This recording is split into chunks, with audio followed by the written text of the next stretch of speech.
abduction, which are yet to be explained, Bwana Kirwa. There has been, interestingly, and quite some attention on any communication from the Deputy President, Professor Kithure Kindiki.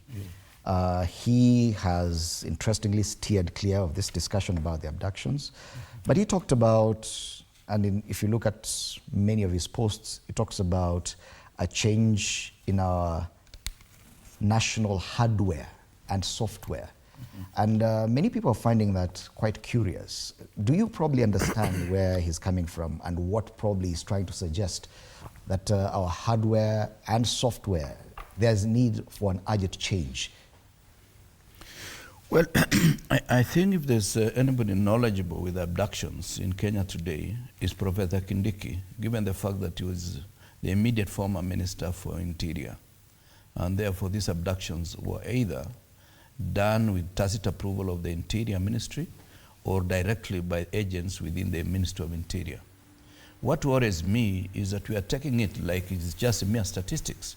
People's children are disappearing, and some of them we have realized that they are found when they are already dead, and yet they disappeared in full view of the public. And of course, apart from Professor Kindiki, the President himself has pronounced on the same issue about the fact that abductions should end. So at times you wonder whether this is a government that is totally incapable of manning the boundaries of Kenya, or they are just telling us a story for the sake of a story.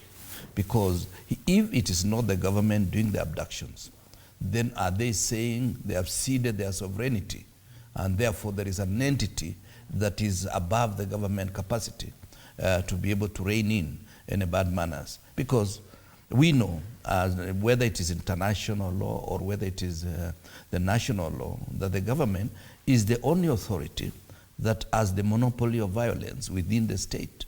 And therefore, anything happening that is beyond the government, therefore tells us that this government has lost its sovereignty or has chosen to look the other side when children are being abducted or when individuals are being harassed.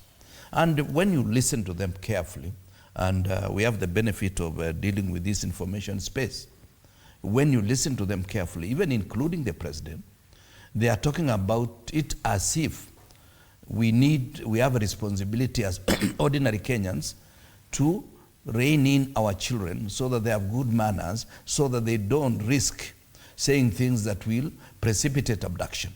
You know, that in itself is admission that they are doing it. Number two, listening to Kimani Ichung'wah, the leader of majority in the National Assembly in Bungoma, you would actually realize that, yes, they are dealing with Natembeya as an individual, but they are making very strong allegations, including saying that Natembeya was responsible for taking children to Yala River and killing them, and short of saying is a murderer on the run, that is something that worries me.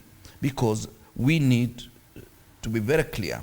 Things to do with people's lives, they run above anything else.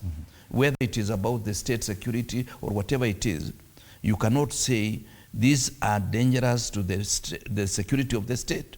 Because the government has a way. If I was to make a mistake and do something that is beyond the law or is outside the law, you know, I'm an individual. I can be called in, I can be arrested, I can be taken through the due process in a court of law, and appropriate action taken against me. But you cannot say, because these are people who have said something against the regime of the day, therefore they qualify to be abducted and to disappear forever.